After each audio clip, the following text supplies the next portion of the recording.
L'enjeu pour les opérateurs de réseaux de gaz, c'est de pouvoir intégrer un maximum de biométhane dans les réseaux. Donc pour cela, on travaille en partenariat avec les autres opérateurs de réseau et notamment GRDF. À l'heure actuelle, l'ambition des opérateurs de réseau, c'est de pouvoir avoir 30% de gaz renouvelable en 2030, ce qui nécessite forcément des adaptations de nos réseaux, puisque le réseau qui a une quarantaine d'années à peu près a été dimensionné et créé pour pouvoir approvisionner l'ensemble du territoire français depuis des points d'entrée du gaz naturel aux frontières et depuis les terminaux méthaniers. Donc on a une logique très descendante du flux du gaz, alors que le biométhane est lui plutôt décentralisé, donc avec des productions un peu partout sur le pays qui vont être plutôt sur un réseau de distribution qui lui-même est relativement contraint puisqu'on ne peut pas faire entrer plus de biométhane que la consommation de gaz naturel. Donc il faut repenser tout notre réseau pour pouvoir injecter et accepter tout le biométhane produit sur le territoire français. Donc ça passe par plusieurs solutions techniques. Déjà, il va falloir qu'on mette en place des réseaux de collecte de biométhane, des choses qui n'existent pas aujourd'hui. Donc ça veut dire éventuellement poser des tuyaux à travers la campagne pour pouvoir aller chercher ce biométhane qui éventuellement peut être très loin des réseaux. Alors pourquoi le biométhane va être loin des réseaux? Parce qu'il est plutôt créé, produit dans des zones qui sont très agricoles, alors que les réseaux de gaz sont plutôt situés dans des zones très urbaines. Donc on voit bien qu'il y a une discordance entre les zones de production et les zones de consommation. Donc il va falloir qu'on se rende capable de pouvoir aller chercher cette production de biométhane. Donc ça, c'est le premier point, mais on va entrer donc dans un réseau de distribution qui va finalement être limité en capacité d'accueil du biométhane. Donc il va falloir trouver un nouvel exutoire pour ce biométhane, et donc on réfléchit et on va mettre en place ce qu'on appelle des unités de rebours de biométhane, c'est-à-dire qu'on va recomprimer le gaz pour le faire remonter du réseau de distribution vers le réseau de transport. Donc on inverse complètement la logique. Aujourd'hui, on va du réseau de transport vers le réseau de distribution, et demain, on ira du réseau de distribution vers le réseau de transport.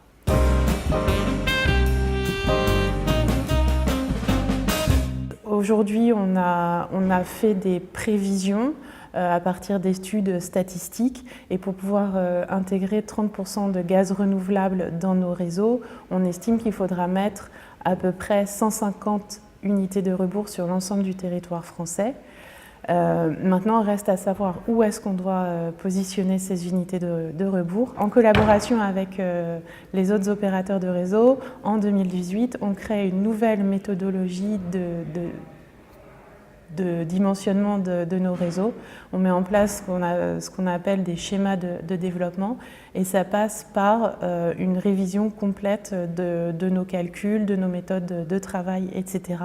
Donc ça, c'est l'objectif 2018, et en 2019, il faudra qu'on consolide cette phase de définition des schémas de développement en les co-construisant avec les territoires, puisque chaque territoire a sa propre évolution en termes de production de biométhane, et donc cette production n'est évidemment pas homogène sur l'ensemble du territoire français.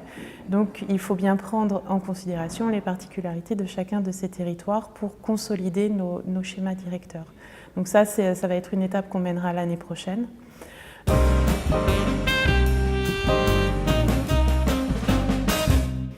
Alors c'est dans les deux sens.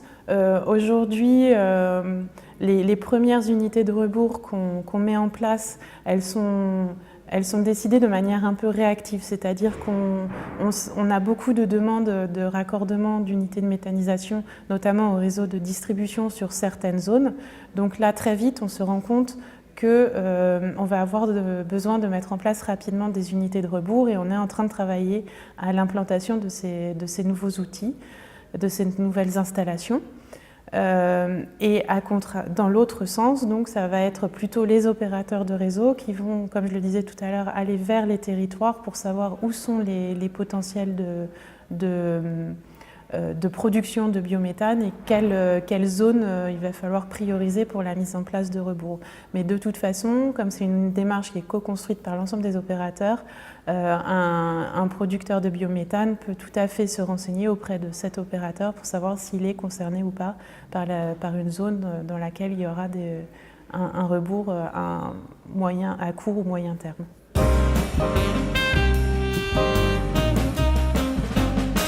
Nous, chez GRT Gaz, on a aussi des producteurs qui se raccordent directement à notre réseau de transport.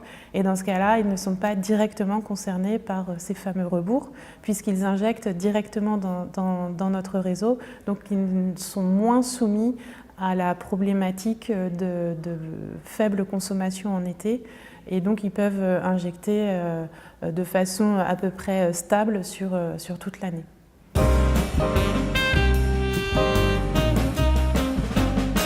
Les spécifications techniques du gaz qui entre dans les réseaux sont les mêmes pour tous les opérateurs de réseau en France. C'est-à-dire que le gaz qui entre dans le réseau de GRDF aura les mêmes spécifications techniques que le gaz qui entre dans le réseau de GRT Gaz. Donc, a priori, les spécifications, la qualité du gaz sera identique quel que soit le point d'injection et les techniques utilisées, rebours ou injection directe, ce sera a priori la même chose.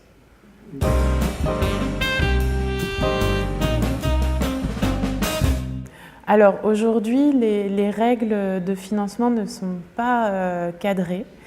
Puisqu'on a commencé à parler de rebours il y a très peu de temps, puisque GRT Gaz a décidé de se lancer dans cette aventure au mois de juin 2017, donc ça fait un tout petit peu plus de 6 mois. Et on est en train de définir le cadre de financement de ces unités de rebours. Ce qui est sûr, c'est que les porteurs de projets ne paieront pas la totalité des rebours parce qu'un ordre de grandeur, c'est qu'une unité de rebours, c'est entre 2 et 3 millions d'euros. Donc ça ne pourra pas être complètement pris en charge par un producteur de biométhane parce que là, c'est sûr que son projet est complètement mort et il ne verra jamais le jour.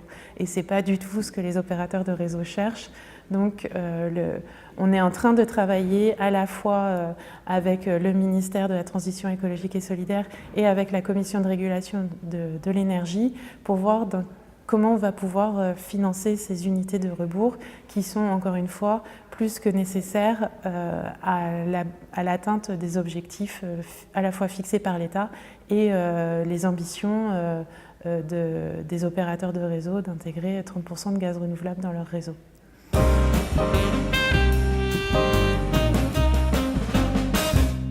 Alors, en fait, les unités de rebours vont être dimensionnées au cas par cas, puisqu'il y a des zones où on sait que les potentiels sont énormes, gigantesques. Donc là, on va mettre des unités de rebours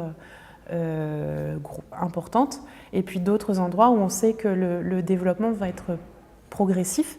Donc on est en train d'imaginer de pouvoir mettre en place des éléments qui soient évolutifs, qui puissent vraiment s'adapter au cours du temps à la production de biométhane dans cette zone-là. Donc j'ai envie de dire qu'en termes de puissance, je ne pourrais pas vous donner une moyenne parce que en fait, chaque cas va être particulier. J'imagine que d'ici 5 ans, on pourrait vous donner des ordres de grandeur ou des standards, mais aujourd'hui on n'en est pas encore là, on en est vraiment à la phase de découverte et donc chaque unité va avoir ses propres caractéristiques.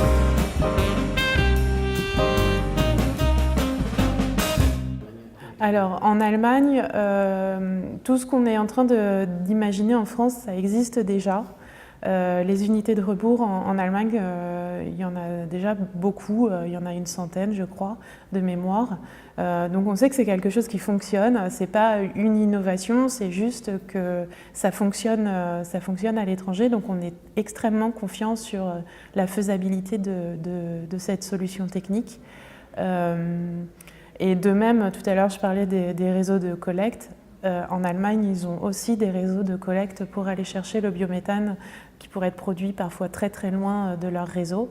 Après, il faudra aussi que nous, en tant qu'opérateurs de réseau, on garde en tête des aspects économiques de façon à ne pas dépenser inutilement de l'argent. Il faut quand même rester dans une logique de développement économique et logique de nos solutions techniques.